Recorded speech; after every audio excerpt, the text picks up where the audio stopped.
बिस्मिल्लाहिर्रहमानिर्रहीम। अस्सलाम वालेकुम। 9th class, welcome again in online classes. Live classes में हमने चैप्टर नंबर 4 स्टार्ट किया था और उसका आयनिक बॉन्ड तक हमने पढ़ लिया था, तो हम उसी को कंटिन्यू करेंगे। नेक्स्ट हमारा टॉपिक था covalent bond.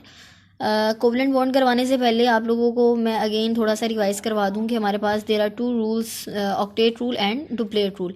According to octet rule हमारे जितने भी एटम्स होते हैं, जितने भी एलिमेंट्स हैं, उनके आखिरी शेल में 8 इलेक्ट्रॉन्स होने चाहिए। उसको हम कहते हैं ऑक्टेट रूल, ठीक है। Attaining 8 electron in outermost shell, that is called octet rule, and attaining 2 electrons in outermost shell is called duplet rule. और एज यू नो कि इसको अकोमोडेट करने के लिए 3 वेज यूज़ करते हैं। कोई भी एटम जो है वो 3 वेज से जो है वो इसको अकोमोडेट करता है। नंबर 1 था कि या तो वो इलेक्ट्रॉन क्या करता है, गेन करता है, या इलेक्ट्रॉन क्या करता है, लूज़ करता है। और नंबर 3 था दैट इज़ शेयरिंग। और हमने इसको मज़ीद एवेलुएट करने के लिए हमने ये भी कहा था कि जो इलेक्ट्रॉन गेन करते हैं वो बेसिकली नॉन मेटल्स होते हैं, जो कि आप लोगों को अगर याद हो तो पीरियोडिक टेबल में 13 से ऑनवर्ड जो है वो 13 से ऑनवर्ड जितने भी 17 तक हैं वो सारे के सारे ग्रुप्स जो हैं वो क्या करते हैं, इलेक्ट्रॉन गेन करते हैं। नॉन मेटल्स जो थे, non metals have the tendency to gain electron. और इलेक्ट्रॉन लूज़ कौन करते हैं, ख़ास तौर पे ग्रुप नंबर 1 एंड 2 जो कि बेसिकली मेटल्स होते हैं। और ये मेटल्स का काम क्या होता है, ये इलेक्ट्रॉन क्या करते हैं, लूज़ करते हैं। और आप लोगों ने ये पढ़ा था कि ये मेटल्स चूँकि इलेक्ट्रॉन लूज़ करते हैं और ये इलेक्ट्रॉन गेन करते हैं, दैट्स वाई आपस में ये लूज़ करने के बाद पॉजिटिव आयन बना देते हैं, और ये गेन करने के बाद नेगेटिव, और पॉजिटिव और नेगेटिव मिलके क्या बना देते हैं, आयनिक बॉन्ड बना देते हैं।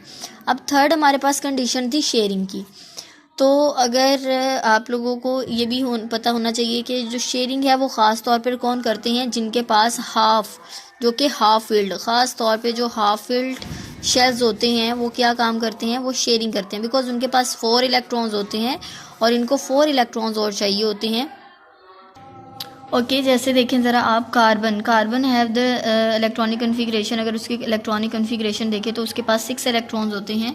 फर्स्ट शेल में 1s2, उसके बाद 2s2 एंड 2p 2। तो आप इसकी इलेक्ट्रॉनिक कन्फिग्रेशन अगर मैं यहाँ पर आप लोगों को ये शो करवाऊँ तो पहले शेल में 2 इलेक्ट्रॉन्स आते हैं और दूसरे शेल्स में 4 इलेक्ट्रॉन्स होते हैं, 1 2 3 एंड 4। तो अब ये बिकॉज इसके पास 4 इलेक्ट्रॉन्स हैं आखिरी शेल में, इसको कितने इलेक्ट्रॉन्स और चाहिए, 4 इलेक्ट्रॉन्स ही इसको और चाहिए।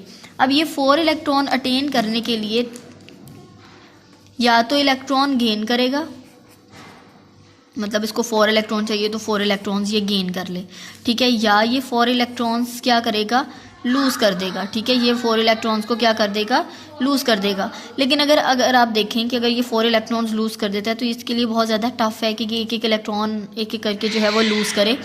अब थर्ड इसके पास कंडीशन ये हो जाती है कि ये क्या करे, उसकी शेयरिंग कर ले। ये क्या कर ले, शेयरिंग कर ले। अब शेयरिंग में ये होगा कि फॉर एग्जांपल ये एक आपके पास कार्बन है, अगर मैं इसको 2 कार्बन्स को यहाँ पर शो करूँ, 1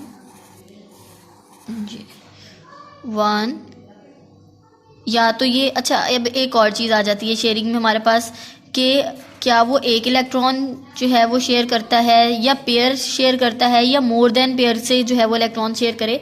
तो ये इसकी टेंडेंसी के मुताबिक होता है कि ये एक इलेक्ट्रॉन भी शेयर कर सकता है। जैसे कार्बन जो है, जैसे जो कार्बन है, कार्बन के पास जैसे कि 4 इलेक्ट्रॉन्स हैं, 1 2 3 4। तो एक दूसरा कार्बन जो है उसके पास भी 4 ही इलेक्ट्रॉन्स हैं, 1 2 3 4। तो ये एक इलेक्ट्रॉन इस तरीके से शेयर कर सकता है। अब बाकी ये 4 इलेक्ट्रॉन्स जो है वो दूसरे कार्बन के साथ भी शेयर कर सकते हैं। जैसे एक और कार्बन यहाँ पर आ जाए, एक कार्बन यहाँ पर आ जाए, तो ये जो है ये एक इलेक्ट्रॉन जो है वो भी शेयर कर सकते हैं। लेकिन अब यहाँ पर हमारे पास टाइप्स आ जाती हैं। जैसे फर्स्टली तो आप लोगों को अब ये पता चल जाना चाहिए कि कोवलेंट बॉन्ड क्या होता है।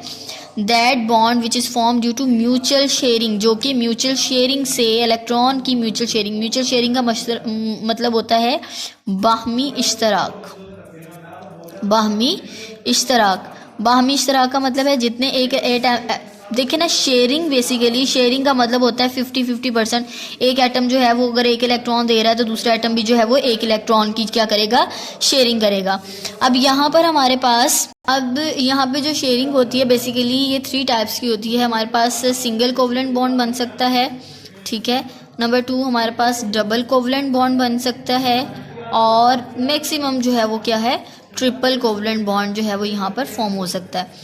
अब सिंगल कोवलेंट बॉन्ड के केस में क्या होगा कि हर एटम जो है वो ईच एटम का मतलब ये है हमेशा जो शेयरिंग होगी वो एक एटम तो शेयरिंग नहीं ना कर सकता। मतलब अगर हम ये कहें कि एक ही एटम है, अब एक एटम शेयरिंग का मतलब है कि आपके पास एक या एक से ज़्यादा एटम्स मौजूद होने चाहिए। अब शेयरिंग के लिए यहाँ पर मैं क्या कहूँगी कि मेरे पास 2 एटम्स है, 1 और यहाँ पर कार्बन एक और एटम। या चले हम ईजीएस्ट इसकी एग्जांपल ले लेते हैं, जैसे कि हाइड्रोजन है हमारे पास, हाइड्रोजन के पास एक इलेक्ट्रॉन मौजूद होता है, ठीक है। एक और दूसरा एटम है वो भी हाइड्रोजन है, हाइड्रोजन के पास एक और इलेक्ट्रॉन, ठीक है। तो ये इसको भी एक इलेक्ट्रॉन चाहिए डुप्लेट रूल कंप्लीट करने के लिए, और इस हाइड्रोजन को भी एक इलेक्ट्रॉन चाहिए। तो ये दोनों बेसिकली क्या करेंगे, एक एक इलेक्ट्रॉन का क्या कर लेंगे, शेयरिंग कर लेंगे। ये इसने शेयरिंग की, ठीक है। तो हमारे पास क्या बन गया, हम इसको सिंगल बॉन्ड से रिप्रेजेंट कर देंगे। एक single line represent 2 electrons, 1 single line represent 2 electron, एक इलेक्ट्रॉन और ये 2 इलेक्ट्रॉन्स, ठीक है। ये हमारे पास क्या बन गया, single covalent bond. Single covalent bond क्या होता है, ईच शेयरिंग एटम जो है वो कंट्रीब्यूट करता है ओनली 1 इलेक्ट्रॉन, ठीक है। डबल कोवलेंट बॉन्ड के केस में जैसे ऑक्सीजन है, ऑक्सीजन के पास टोटल 6 इलेक्ट्रॉन्स होते हैं उसके आखिरी शेल में, 1 2 3 4 5 एंड 6। एक और ऑक्सीजन 1 2 3 4 5 एंड 6। तो यहाँ पर देखिए आप, ये एक एटम है, ये 2 इलेक्ट्रॉन्स की शेयरिंग कर रहा है, ये एक एटम 2 इलेक्ट्रॉन्स की शेयरिंग कर रहा है। तो ओवरऑल यहाँ पर हमारे पास क्या फॉर्म हो जाता है, डबल बॉन्ड फॉर्म हो जाता है। और जैसे मैंने अभी पहले बताया आपको, each single line represent 2 electrons. तो हमारे पास अगर ये डबल लाइन आ रही है तो दैट्स मीन कि यहाँ पर हमारे पास टोटल इलेक्ट्रॉन्स कितने हैं, 4 टोटल इलेक्ट्रॉन। और अगर हम लोग पेयर की बात करेंगे तो यहाँ पर एक पेयर ये है और एक पेयर ये है, तो हम कहेंगे कि 2 पेयर्स ऑफ इलेक्ट्रॉन्स जो है वो शेयर होते हैं। तो ये एमसीक्यूज में भी क्वेश्चन पूछा जाता है अक्सर के जो यहाँ पर डबल बॉन्ड है, तो डबल बॉन्ड में कितने नंबर ऑफ, आपने जो आपकी एक लाइन होगी, स्टेटमेंट होगी, आपने उसको अच्छे तरीके से पढ़ना है कि आया कि वहाँ पर वो पेयर्स पूछ रहा है या सेकेंड वो पूछता है इलेक्ट्रॉन्स।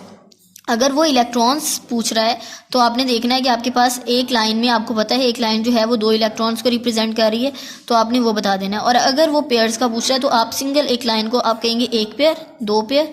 अगर ट्रिपल है तो हमारे पास 3 पेयर्स, और 3 पेयर्स में इलेक्ट्रॉन्स होते हैं 6, ठीक है। ये आपने अच्छे तरीके से, जैसे ट्रिपल कोवलेंट बॉन्ड है तो ट्रिपल कोवलेंट बॉन्ड में एग्जांपल आ जाती है नाइट्रोजन की। नाइट्रोजन के पास आखिरी शेल में 5 इलेक्ट्रॉन्स होते हैं ये, ठीक है। इसी तरह दूसरा नाइट्रोजन ये, और इसके पास भी 5 इलेक्ट्रॉन्स। तो ये 3 इलेक्ट्रॉन्स की क्या करते हैं, शेयरिंग करते हैं और क्या फॉर्म करते हैं, ट्रिपल कोवलेंट बॉन्ड फॉर्म करते हैं, ठीक है। अब इस ट्रिपल कोवलेंट बॉन्ड में 3 pair of electron, 3 pairs of electrons होते हैं, ठीक है, पेयर्स ऑफ इलेक्ट्रॉन्स। और अगर हम लोग पेयर, ये मैं अभी पेयर की बात करी हूँ, और सिंगल अगर आप लोग इलेक्ट्रॉन्स की बात करते हैं तो टोटल 6 इलेक्ट्रॉन्स होते हैं। ये आपकी बुक के लास्ट में भी उसने पूछा हुआ है कि एक ट्रिपल बॉन्ड के अंदर जो है वो कितने पेयर्स ऑफ इलेक्ट्रॉन्स होते हैं, ये कितने इलेक्ट्रॉन्स होते हैं। तो ये आपने अच्छे तरीके से इसको कर लेना। अब एक और चीज़ इससे रिलेटेड जितने भी क्वेश्चंस हैं वो मैं आपको बता देती हूँ। जैसे क्वेश्चन पूछा जा सकता है कि डिफाइन कोवलेंट बॉन्ड। अच्छा, कोवलेंट बॉन्ड की डिफाइन लिखने के बाद आपने मेजर जो चीज़ लाजमी ये लिखनी है कि group 13 to 17 form covalent bond. जो ग्रुप 13 से 17 है, 13, 14, 15, 16 और 17, ये चारों पांचों जितने भी ग्रुप्स हैं ये क्या फॉर्म करते हैं, कोवलेंट बॉन्ड फॉर्म करते हैं। तो ये आपने इसी तरीके से करना है। ये एमसीक्यूज़ के तौर पर भी इंपॉर्टेंट है, पूछा जा सकता है कि कोवलेंट बॉन्ड कौन से ग्रुप जो है वो फॉर्म करते हैं। तो ये अच्छे तरीके से आपने करना है। इसके अलावा सिंगल कोवलेंट बॉन्ड क्या होता है, डबल क्या होता है, ट्रिपल क्या होता है, और इनकी एग्जाम्पल्स। ये कुछ इससे रिलेटेड क्वेश्चंस जो हैं वो मैंने लिखे थे, ये आप लोग एक दफ़ा देख लीजिएगा। डिफाइन कोवलेंट बॉन्ड, साथ में आप इसकी एग्जाम्पल लाजमी लिखेंगे, ठीक है। उसके बाद बॉन्ड पेयर क्या होता है, बॉन्ड पेयर वो पेयर जो कि बॉन्डिंग में पार्टिसिपेट करता है। पेयर तो आपको पता है 2 इलेक्ट्रॉन्स को कहा जाता है, और बॉन्ड का मतलब है कि जो बॉन्डिंग में पार्टिसिपेट करता है। द बॉन्ड या the pair of electron which participate in bonding that is called bond pair. और एग्जाम्पल आप कोई भी इसमें लिख सकते हैं। और साथ उसके बाद आपके पास आ जाता है सिंगल कोवलेंट बॉन्ड, उसकी एग्जाम्पल, उसको रिप्रेजेंट किससे किया जाता है, ठीक है। उसके बाद डबल कोवलेंट बॉन्ड क्या होता है, उसकी एग्जांपल और उसको किससे रिप्रेजेंट किया जाता है, ट्रिपल कोवलेंट बॉन्ड और उसकी रिप्रेजेंटेशन अच्छे तरीके से आपने करनी है। उसके बाद एक आपको बॉक्स नज़र आ रहा होगा आपकी बुक के ऊपर, लिविस स्ट्रक्चर क्या होता है, लिविस स्ट्रक्चर डायग्राम। बेसिकली जो एटम है उसके आखिरी शेल में जितने इलेक्ट्रॉन्स होते हैं, जैसे मैंने यहाँ पर शो किया कि इसके आखिरी शेल में 4 इलेक्ट्रॉन्स होते हैं, तो हम इसको क्रॉस या डॉट से जो है रिप्रेजेंट करते हैं, that is called Lewis structure diagram. इसको क्या कहा जाता है, लिविस स्ट्रक्चर डायग्राम। अपनी बुक में आप देखें यहाँ पर, the electronic configuration of electronic shells of atom is shown small dot और क्रॉस या डॉट से हम इसको रिप्रेजेंट करते हैं किसी भी एलिमेंट के गिर्द। ईच डॉट और cross represent an electron. This is the standard method of Lewis describe the electronic configuration. Electronic configuration को डिस्क्राइब करने के लिए डॉट या क्रॉस को जो है वो हम लोग डॉट या क्रॉस से रिप्रेजेंट करते हैं उसको, that is called Lewis structure of diagrams. ठीक है, अब इसको अच्छे तरीके से याद कर लीजिएगा। अगर कोई कन्फ्यूजन हुई तो you can ask. Wish you best of luck. अल्लाह हाफिज़।